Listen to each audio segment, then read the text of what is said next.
the best academy. Hi friends, welcome to Harish academy. ఈరోజు వార్తలు నిలిచిన జాతీయ అంతర్జాతీయ రాష్ట్రీయ అంశాల గురించి, వార్తలు నిలిచిన వ్యక్తులు, అవార్డులు, పుస్తకాలు, మరి క్రీడా సంబంధిత సమాచారం, ఒక్కొక్క అంశాన్ని వివరంగా తెలుసుకుందాం. ఈరోజు ఫస్ట్ టాపిక్ వచ్చేసి పోటీ పరీక్షలకు ప్రిపేర్ అవుతున్న ప్రతి ఒక్క అభ్యర్థి రానున్న పోటీ పరీక్షలను దృష్టిలో ఉంచుకొని ఏ పోటీ పరీక్షన కానివ్వండి, ఏ స్థాయి పోటీ పరీక్షన కానివ్వండి, తప్పనిసరిగా చదవాల్సిన కొన్ని ముఖ్యమైన అంశాలు ఉంటాయి. అటువంటి ముఖ్యమైన అంశాలను ఎలా గుర్తించాలంటే రెగ్యులర్గా రిపీటెడ్గా వార్తలు నిలుస్తున్న అంశాలు. జనరల్ స్టడీస్ పాయింట్ ఆఫ్ వ్యూలో కూడా సేమ్ ప్రిన్సిపల్. ఎక్కువగా గత పోటీ పరీక్షల ప్రశ్నపత్రాల్లో అడుగుతున్న టాపిక్స్ ఏవైతే ఉంటాయో వాటిపైన ఫోకస్ చేయాలి. అదే కరెంట్ అఫైర్స్ పాయింట్ ఆఫ్ వ్యూలో అయితే లాస్ట్ 6 months ఆర్ 1 yearలో రెగ్యులర్గా రిపీటెడ్గా వార్తలు నిలుస్తున్న అంశాలపైన ప్రత్యేక శ్రద్ధ చూపాలి.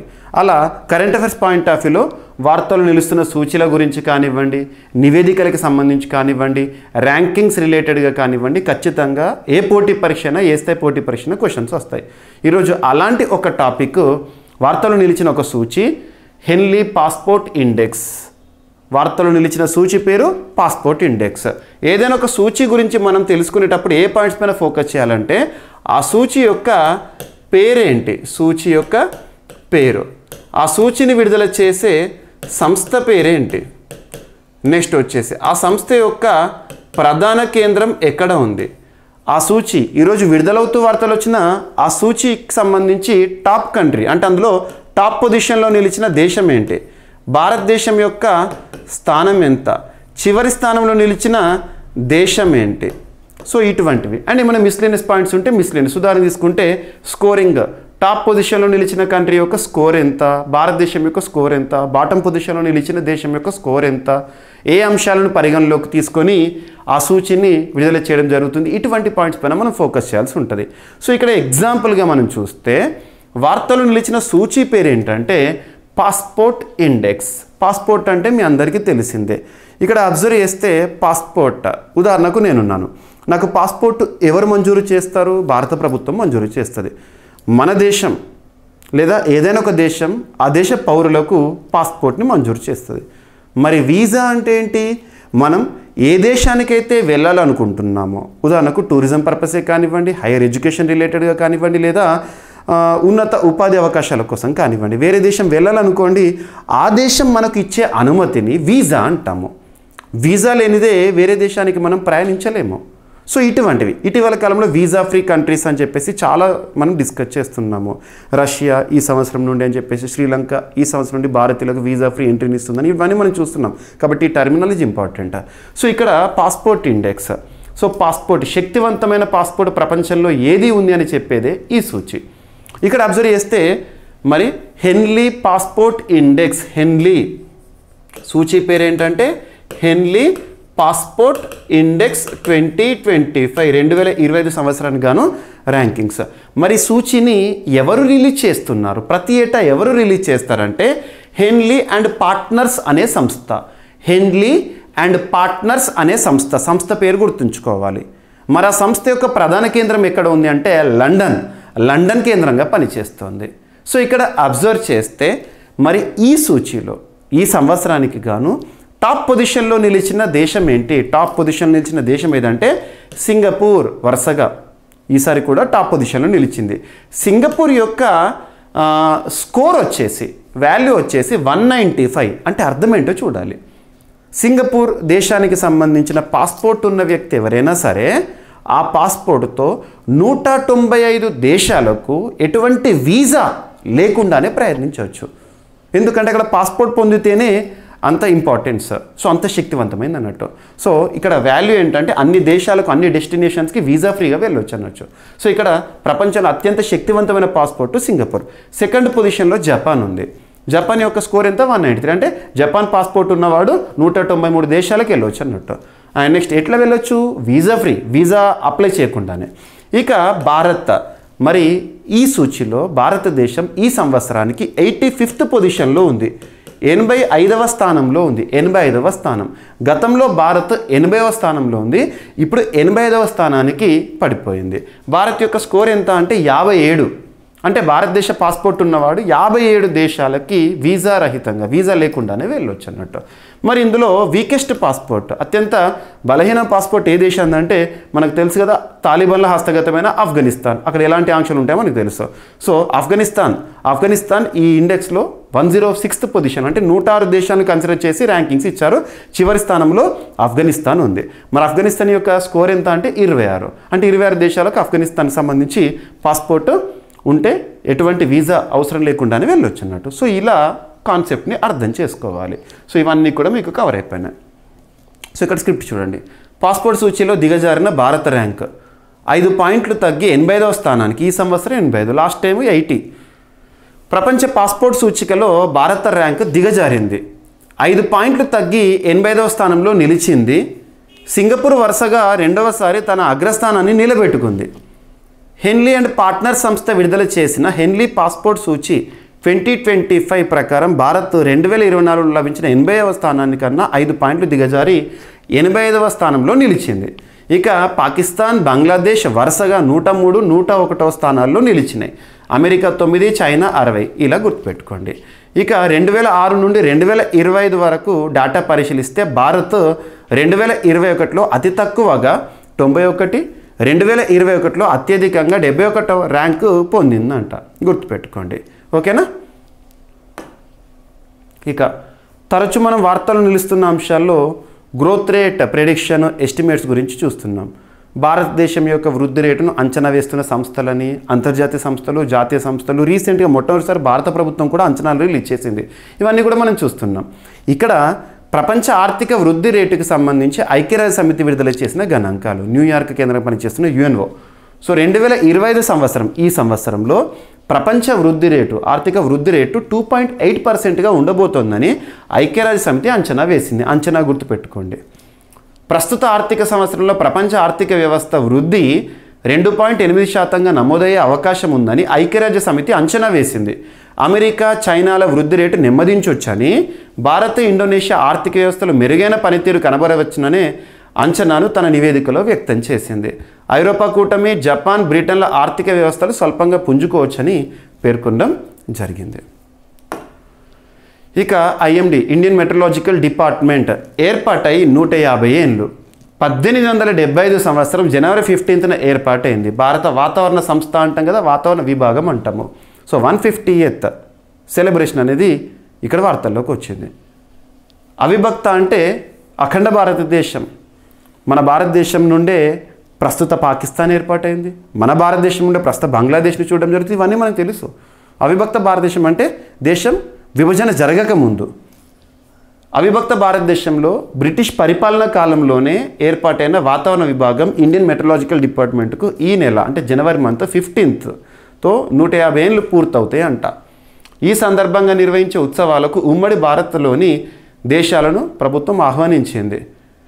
పాకిస్తాన్, ఆఫ్ఘనిస్తాన్, మయన్మార్, బంగ్లాదేశ్, భూటాన్, మాల్దీవ్స్, శ్రీలంక, నేపాల్ దేశాలకు చెందిన అధికారులకు ఆహ్వానాలు పంపింది. అతిథుల జాబితాలో పశ్చిమాసియా, దక్షిణాసియా దేశాలకు చెందిన ప్రతినిధులు ఉన్నారు. 1875 జనవరి 15వ తేదీన బ్రిటిష్ హయాంలో IMD ఏర్పాటైంది. 1864లో కోల్కతా తుఫాను, 1866, 71 ఋతుపవనాల వైఫల్యంతో IMDని ఏర్పాటు చేయాలని అప్పటి ప్రభుత్వం నిర్ణయించింది. గుర్తుంచుకోండి. ఇక దేశంలోనే మొట్టమొదటి లేదా ప్రపంచంలోనే మొట్టమొదటి, అతిపెద్ద, అతి చిన్న, అతి పొడవైన ఇలాంటి ప్రత్యేక పదాలతో కూడిన కరెంట్ అఫైర్స్ని మనం సూపర్లేటివ్స్గా డిస్కస్ చేస్తున్నాం. అభ్యర్థులందరికీ ఒక చిన్న అనౌన్స్మెంట్. మన CA 360 2025 కోర్స్ ప్రతి ఒక్కరికి తెలిసిందే. CA 360 2023 చూశారు, 2024 చూశారు, ఇప్పుడు 2025 టైం వచ్చేసింది. పోటీ పరీక్షలో మన CA 360 సృష్టించిన సంచలనం ప్రతి ఒక్క అభ్యర్థికి తెలిసిందే. అది ఏ పోటీ పరీక్ష అయినా, ఏ స్థాయి పోటీ పరీక్ష అయినా కరెంట్ అఫైర్స్ పాయింట్ ఆఫ్ వ్యూలో 100% మనం కవర్ చేస్తున్నాం. యూట్యూబ్లో కూడా మీకు చాలా సెషన్స్, లైవ్ సెషన్లో ఎలా కవర్ చేసామో కూడా, ఏ రోజు ఏ టాపిక్ చెప్పానో కూడా మీకు చూపించాను.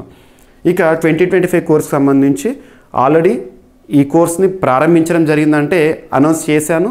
దానిలో క్లాసెస్ కూడా అప్లోడ్ అవుతాయి ఇక జనవరి 15th నుండి.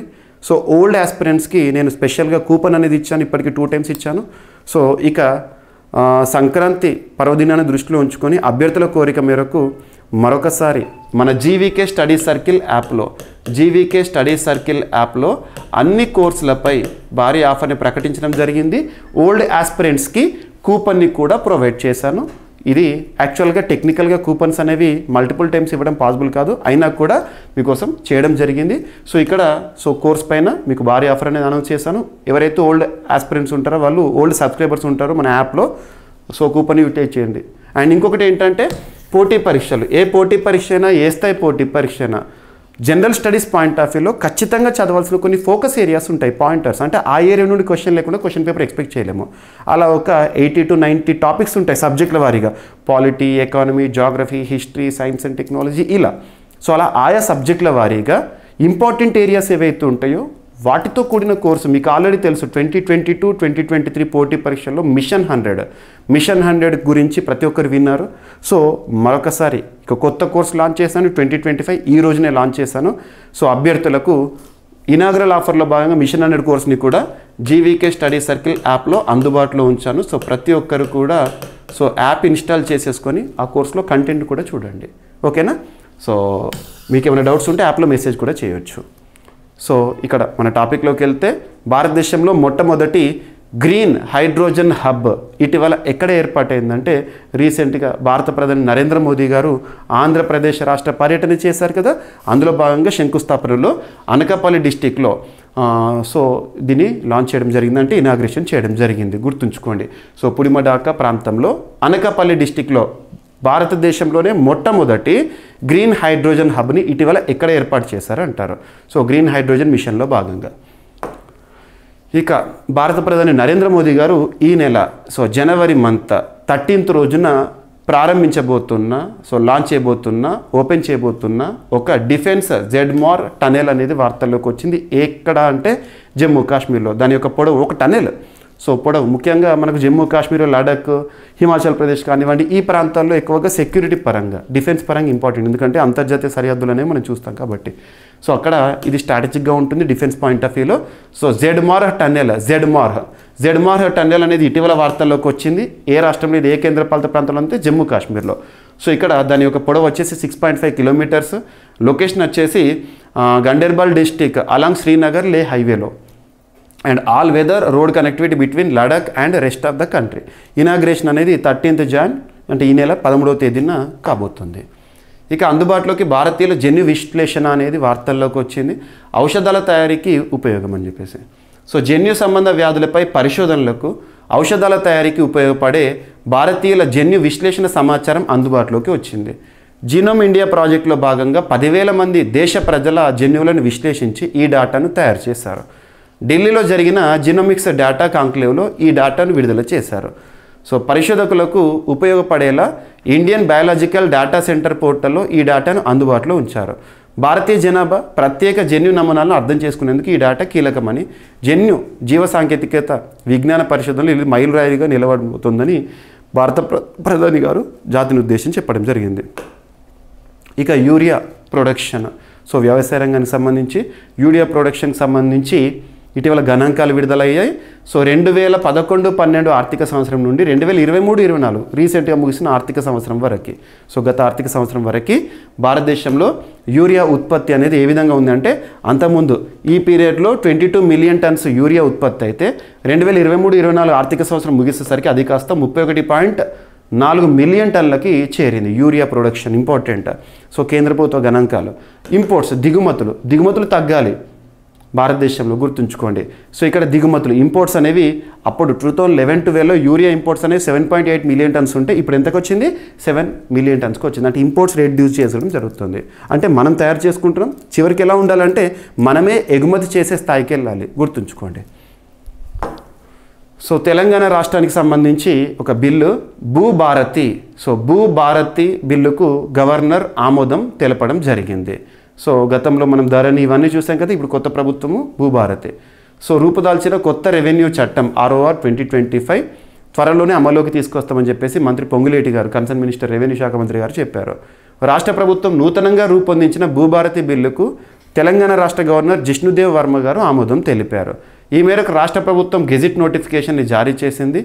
ఈ బిల్లుకు శాసనసభ మండలి పచ్చజెండా ఊపై డిసెంబర్ 31వ తేదీన గత సంవత్సరం బిల్లును గవర్నర్కి పంపితే పరిశీలన అనంతరం ఆమోద ముద్ర వేశారు, గుర్తుంచుకోండి, ఓకేనా. అండ్ భారత ఖోఖో జట్లకు ప్రతీక్ ప్రియాంక సారథ్యం. మనందరికీ తెలిసిందే, మొట్టమొదటి ఖోఖో వరల్డ్ కప్ ప్రపంచంలో.